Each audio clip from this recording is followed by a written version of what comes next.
आज 31 तारखेला शशिकांत शिंदे साहेबांच्या अध्यक्षतेखाली खऱ्या अर्थाने शशिकांत शिंदे साहेब जेव्हा प्रांताध्यक्ष झाले आणि आम्ही सत्कार ठेवला त्यावेळी पहिला मुद्दा त्यांनी आम्हाला सांगितला, माझा सत्कारापेक्षा या नवी मुंबईतले प्रश्न गेले अनेक वर्षे राहिलेले आहेत, त्याला एक आपण मोर्चाच्या स्वरूपामध्ये एक महापालिका आणि सिडकोच्या अधिकाऱ्यांना दाद मागण्यासाठी जाऊ।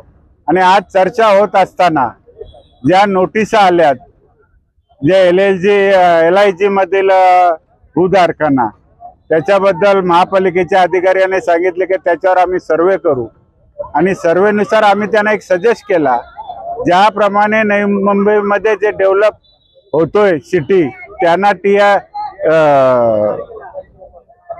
आपला जो FSI वाढवून देतात त्याचा तुम्ही चार्ज घेतात, त्याच धर्तीवर यांना कुठेतरी त्यांचा संरक्षण करा।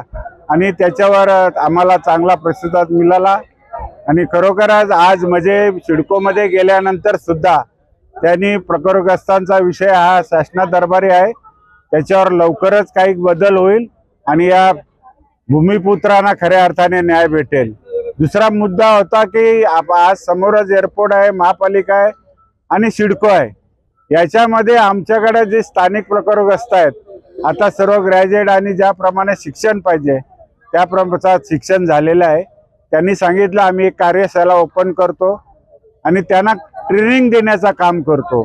एअरपोर्टला लागणारा कामगार कसा असेल, त्याचं शिक्षण पात्रता काय, त्या धर्तीवर त्याला आम्ही कार्यशाळेमध्ये शिकवून देऊ आणि त्या धर्तीवर त्यांना आम्ही कामावर रुजू करण्याचा त्यांनी आश्वासन दिलेलं आहे। नाही कागदोपत्रीने हे आश्वासन जरी असलं असं तुम्ही म्हणता, मला वाटतं हे अंमलात येईल। जर नाही अंमलात आला तर आजच्यापेक्षा जास्त हा मोर्चा जबरदस्त असेल। पण आजच्या चर्चेवरनं आम्हाला असं दिसून येते एक कागदावर येणार 100% आश्वासन नाही आणि काही महिन्यातच तुम्हाला याचा रिझल्ट दिसेल। आजची उद्योगनगरी न्यूजला सबस्क्राइब, बेल आयकॉनला प्रेस करा, लाईक, कमेंट आणि शेअर करा।